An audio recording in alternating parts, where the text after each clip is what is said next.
This was our trip to southwestern Virginia in mid-April 2022. As you can see from that list of places we went to, we were pretty busy on this trip. The first place we stopped wasn't even on our original itinerary, but our 11-month-old daughter needed to eat, so we stopped at the Settlers Museum of Southwest Virginia. We didn't have a lot of time to spend here, but we were fortunate enough to come across a local farmer out riding his horse, and he was gracious enough to allow the boys to sit on his horse for a photo op, and they loved every minute of it.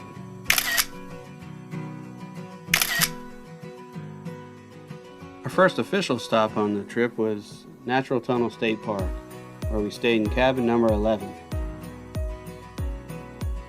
We usually prefer to tent camp, but being that it's April in Southwest Virginia and with the 11-month-old, we decided to stay in cabins on this trip. This is a 2-bedroom cabin with a queen bed, and the other bedroom has 2 sets of bunk beds. Our first adventure was to take our bikes on the cabin trail to the Purchase Ridge Trail up to the Purchase Ridge Overlook. We can get a scenic view of the natural tunnel.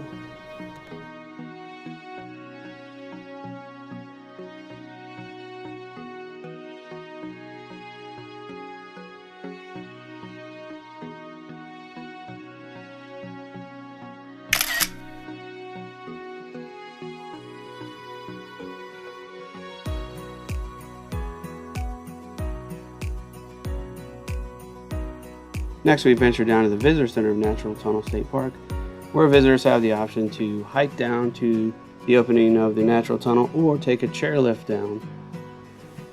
Natural Tunnel State Park is the only state park with a chairlift, but it's only in operation from Memorial Day to Labor Day. The cost is $4 for a round-trip ticket.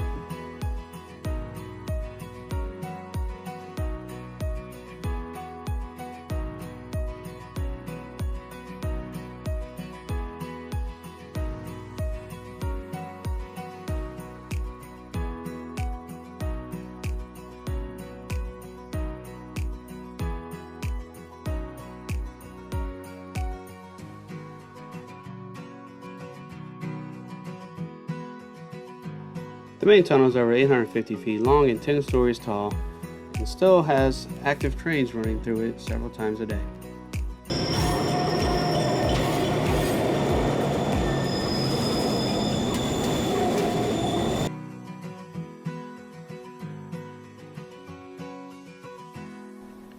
We continued our hike down to Carter Cabin, one of the oldest structures in Scott County. Along with the natural tunnel, another feature of the park is this Wilderness Road blockhouse. The blockhouse is not original and is a recreation of the type of houses built back in the late 1700s when settlers were moving west into Kentucky and had many conflicts with the Native Americans.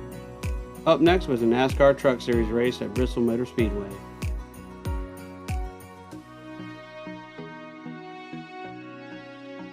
The race was on a dirt track, so it was a little dusty at times, but if you keep watching the video, you'll see that that dust doesn't compare to how muddy these boys are going to get later on in the week.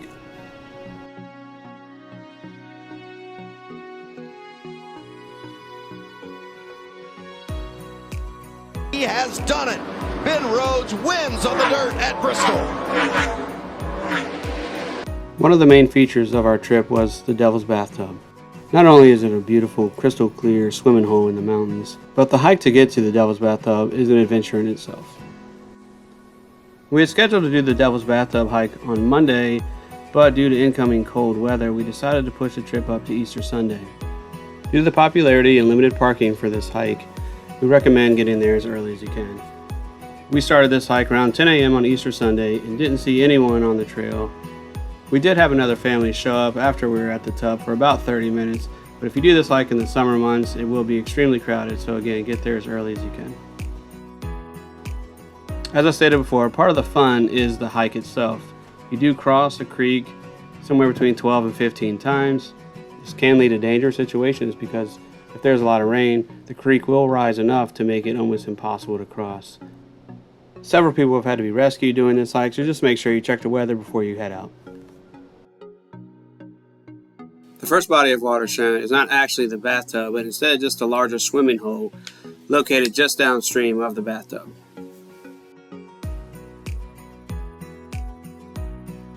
And now I'll be quiet and just let you enjoy the beauty of the Devil's Bathtub.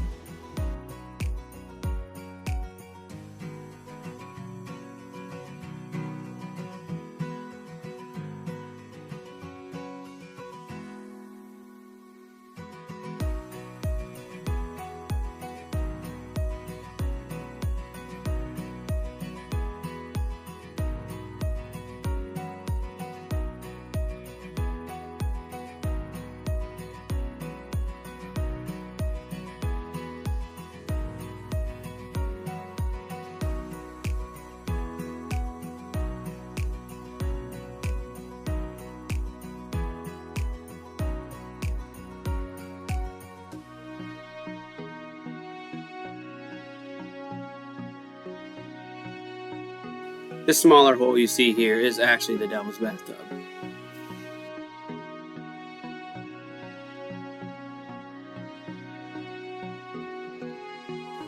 Our oldest son decided to test how cold the water was by using this rope swing.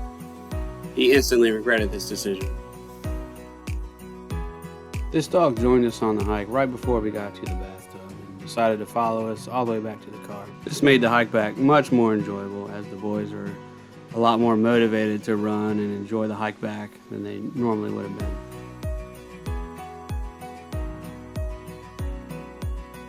Next up is Wilderness Road State Park. This park features frontier life in the late 1770s. The main attraction is the reconstructed Martin Station, an outdoor living history museum depicting the life in Virginia's 1775 frontier. Unfortunately, due to staffing shortages, the outdoor Frontier Museum was closed.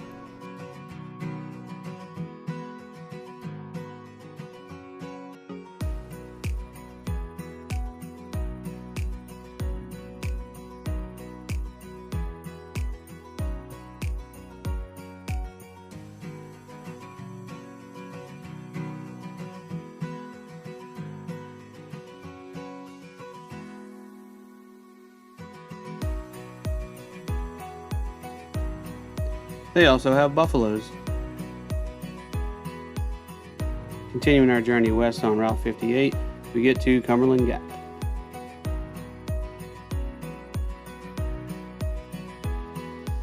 We hiked up past Indian Rock all the way up to the Tri-State Peak.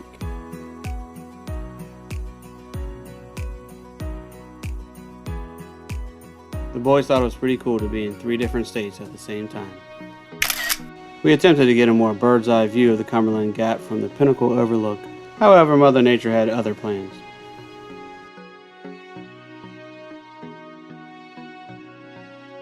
This is just a cool boardwalk that leads up to the Daniel Boone Visitors Information Center. The Daniel Boone Visitors Information Center serves as the trailhead for the Wilderness Road. There's also an outdoor pavilion that features the sights and sounds of early travelers and pioneers. On Tuesday, we visited the smallest state park in Virginia, Southwest Virginia Museum Historical State Park. The park just consists of 1.5 acres and is mostly a museum. While we visited, the museum had its annual Stitch in Time quilt show. These impressive quilts were scattered throughout the museum and just added another element to the history portion of this museum.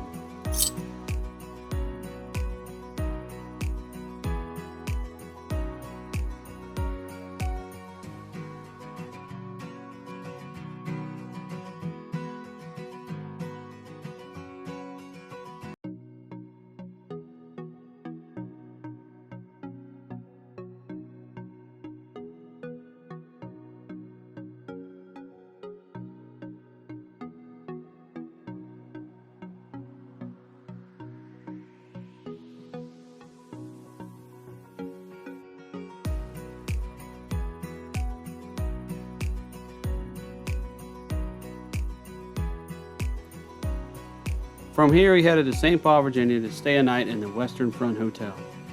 The hotel opened in 2018 after being renovated from a 1920s apartment and retail building.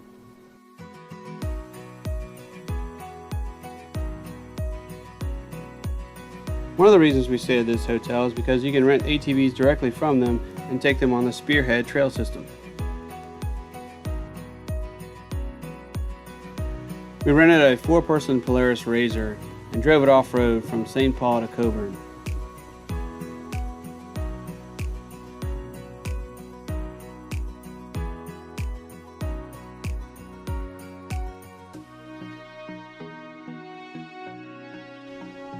Since our daughter was too young to ride, Allison left with the boys and met me in Coburn and switched. Fortunately, our youngest son was a little too wet and cold on the trip out there, so on the way back, I was just joined by our oldest son.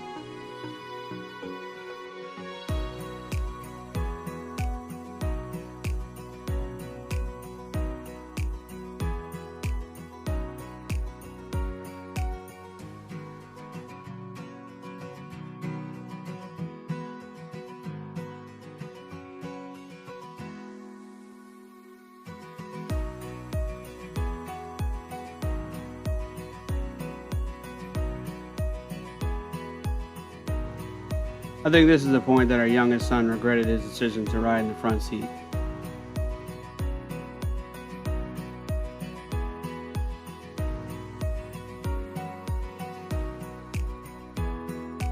We got to a spot with a big opening and I decided to see how well this thing would do donuts.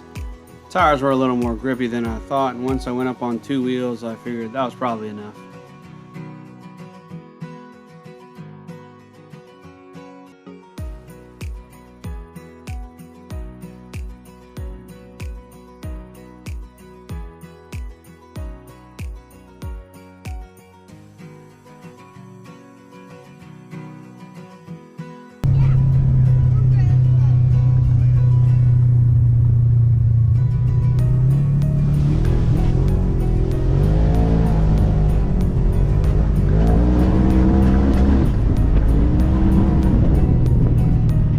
This is the return route that our oldest and I took from Coburn back to St. Paul.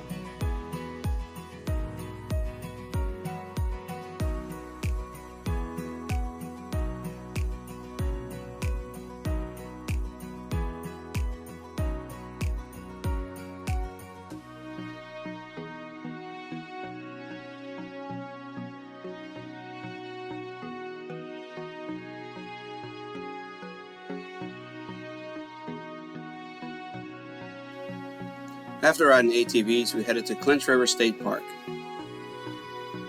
The park was still under construction and hasn't officially opened, but we did have lunch there and hiked a little on the Sugar Hill Loop.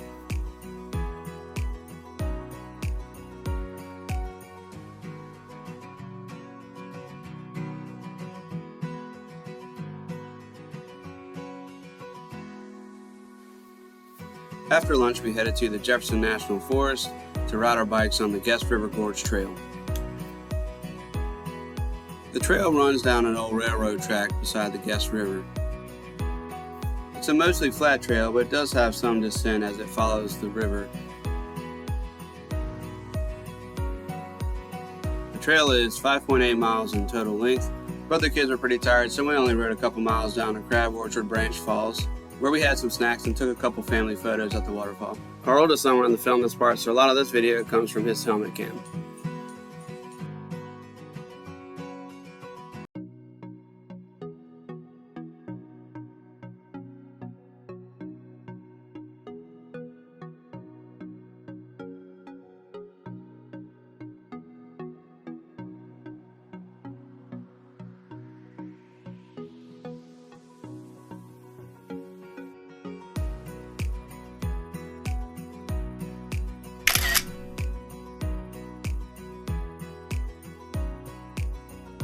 And this is what I meant when I said the kids were tired. Up next, we headed to Breaks Interstate Park.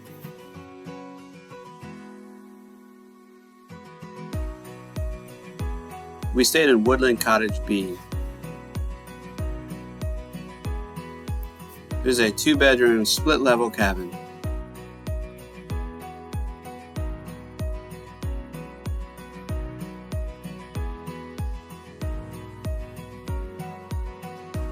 Our first full day in Breaks Interstate Park, we decided to go on a hike. This is probably the most difficult hike our family's ever been on. Since there are so many trails inside the park, I decided to go online to see if someone made a custom route, kind of incorporating the main features of the park into one hiking route. I found one that accomplished this goal, but unfortunately I misunderstood the directions in his blog. This error led to a hike with a ridiculously steep descent, followed by a hike out with over 2,300 feet elevation gain.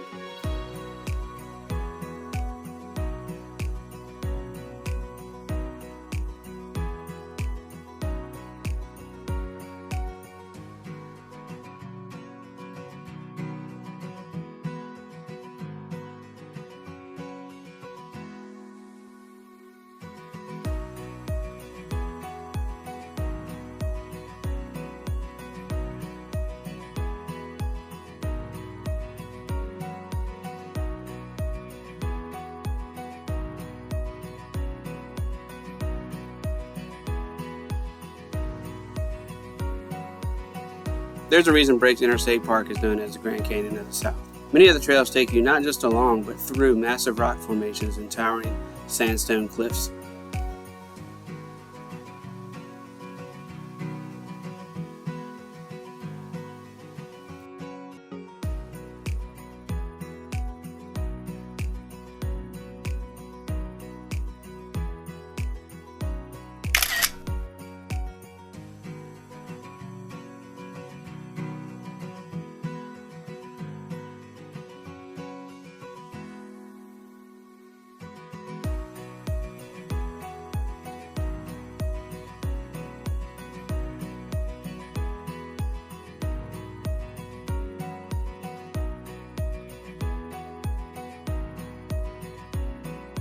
We did survive the hike and spent the afternoon at the pond fishing and catching salamanders.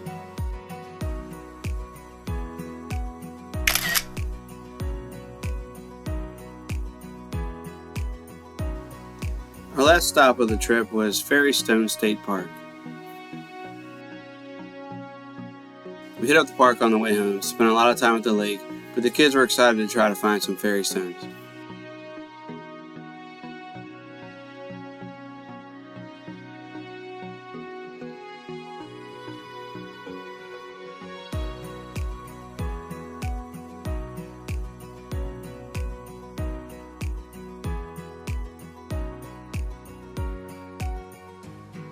Unfortunately, since we spent so much time at the lake, we didn't have a lot of time to search for the fairy stones. The boys did find a couple fairy stones, but were disappointed we didn't have more time to explore. I guess that means we'll just have to go back and search for more. In case you were wondering, this is what fairy stones look like. To conclude the film, I added some still photographs of the trip. I hope you enjoy.